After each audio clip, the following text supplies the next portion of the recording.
We're back, and before we get into the vulnerable giants of the NCAA tournament, as we like to call them, it's time for our Underdog of the Week, brought to you by DraftKings. DraftKings, the crown is yours. The crown is yours. Yes. And Peter, you've got a very interesting candidate this week. Jordan, there's only one guy who can be, a guy, gal, anyone who can be the underdog of the week because he is literally undering his way to victory. Jordan, the Wofford Terriers, who rank 148th in our power rankings in our bracket breakers model, are going to be dancing in the NCAA playoffs. They upset Furman, our longtime favorites, in the Southern Conference Championship, partially with the help of 3 free throws by Kyle Filowich. Kyle Filowich, you may have seen him now. He's been on SportsCenter for this. He is throwing underhanded. He is the under. He's throwing underhanded to make his free throws, Rick Barry style, influenced by Rick Barry, because, Jordan, he is a 31% free throw shooter. Wofford is down in the 300s in the rankings. They're not full of bad free throw shooters. They got one guy who takes more free throws than anyone else because he's always getting fouled. He's a 31% free throw shooter, but maybe he's going to get better. Jordan, here's the deal. What's the analytically best way to hit free throws? It's if you can get the ball to come straight down into the basket. How do you get the ball to come straight down into the basket? By throwing it underhanded. If people weren't so embarrassed, and there are studies that show this, back me up on this. If people weren't so embarrassed or habituated against it to throw underhanded, free throw shooting would be a lot better. Well, this guy is brave enough to take that step. We salute Kyle Filowich. Jordan, I'm not sure we can take Wofford in the tournament. We don't have matchups yet, but they're severely undersized. They're scoring a lot of points because they have to, because they don't stop threes or twos. So I think you might want to take the under on Wofford itself once we get the actual matchups. But Kyle Filowich, there's no doubt, is our underhanded player and underdog of the week. Love it. Love it. Well, let's get into some of the teams that Wofford could find themselves playing in the tournament. We've got a 5-pack of teams that are right now projected to go to land a 6th seed or better in the tournament. They have some vulnerability. So I'm going to start it off with the Kentucky Wildcats. Look, this team has been, all intents and purposes, has had an excellent season. They've had key injuries: Kirk Kriisa, Jackson Robinson. It's Mark Pope's first year. The program, I think, is on a good trajectory, but unfortunately, the way our model works, they're a vulnerable team. Biggest thing is they don't maximize possessions. They never force turnovers. They rank dead last in steal rate in the NCAA. They let opponents shoot a lot of 3-pointers, which they limit them to like a 30% shooting allowed, but that's a noisy stat. And what happens is if you let teams take a lot of threes, they will have hot games. So Kentucky lost to Auburn. Auburn went 12 of 26 from 3. Ole Miss went 13 of 30 from 3. Alabama hit 24 combined threes in 2 wins over Kentucky. Last piece, they don't offensive rebound, and we've always talked about how that's the key for any giant to save itself on a bad shooting night. So unfortunately for Kentucky, I think they've done a lot of things to get the program in a really good place, but they've had some really bad performances in the first round recently, and this is the type of statistically vulnerable team that could do it again. No fault to Mark Pope and the way he's building the program. It's just the way this team is built makes them susceptible to an underdog. Yeah, look, we want to stress there are many ways to build winning programs. There are many ways to build giants, as well as many ways to build successful killers. It's not our model that's just picking and choosing these things. We're looking for teams that are historically similar, right? Similar to teams that have lost early in the past. And when you leave yourself open to a bad shooting night, you get a cold stretch, you can go home for the summer. It's kind of that simple. A lot of the teams that are vulnerable giants are great shooting teams. They almost have to be. Well, why don't you hit us with the next one? Well, let's take a look at the other projected 3 seed. Let's take a look at Wisconsin. I mean, for years, I want to say decades, Wisconsin played very slow, almost very boring, protected the ball. Look, this past year, Greg Gard revamped his staff, revamped his whole way of thinking, embraced analytics, embraced new methods of player development. All of a sudden, Jordan, this fluid style at Wisconsin where they're running up and down the court, they're shooting threes. Wisconsin is 27th in the country now in percentage of attempts from beyond the arc. But that's an incredible stat for Wisconsin. Like, is Greg Gard going on Eurovision next? Like, what is happening over there?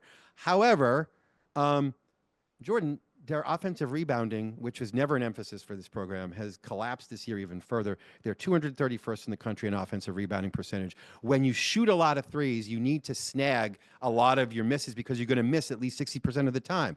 Shooting a lot of threes injects a lot of risk into your game, and they're not compensating for it by getting their misses. It's that simple. They rate as, in fact, they rate worse as a giant, in other words, in a tournament setting, according to our model, than they do as a team. It's just a risky way for them to play. They've injected risk into their game. Yep.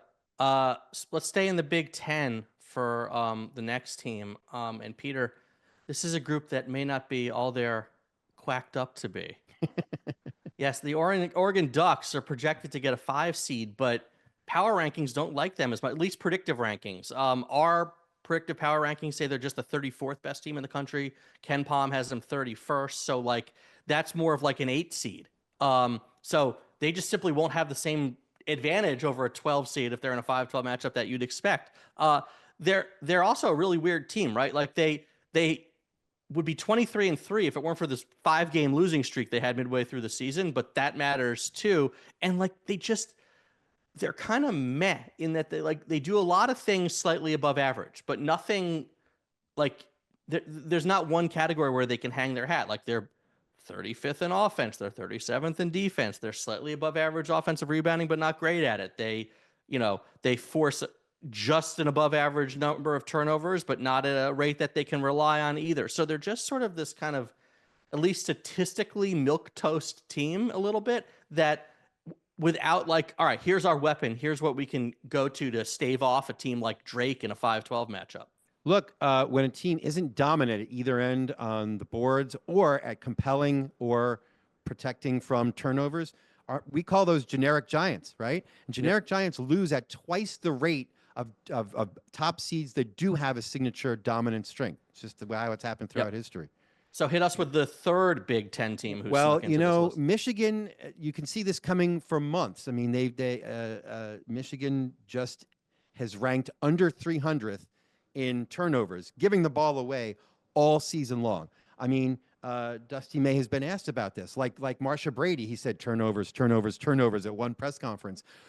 For a while, they had a top 20 offense. They were shooting the lights out of the ball, but that's not a sustainable combination. Even though they make a lot of dangerous passes to set up good shots, you just can't keep hitting enough shots to compensate for throwing the ball away 1 out of every 5 times you touch the ball, which is what Michigan does. Look, they've rebuilt quickly. It's a cool team, but they rebuilt around a point guard who's had a 20% turnover rate every year he's been in college.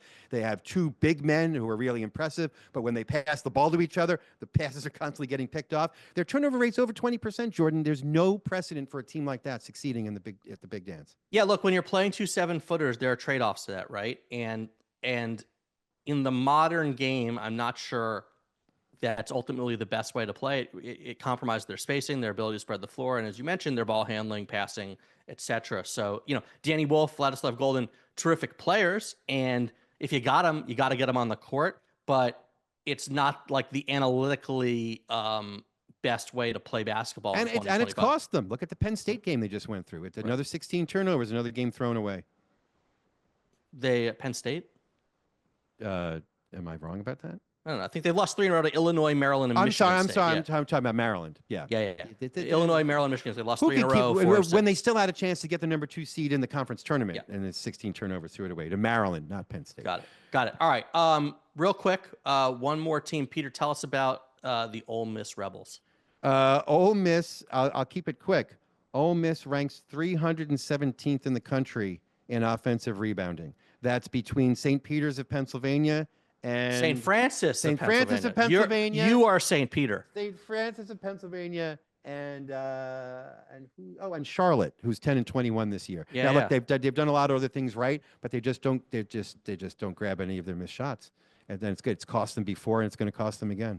I mean, I just don't know how many times we need to tell people again that like you must be tired of hearing us say offensive rebounding, but like you can go watch these tournament games where teams come out tight, they're defensive battles, it's played at a weird time of day, shooting is just off.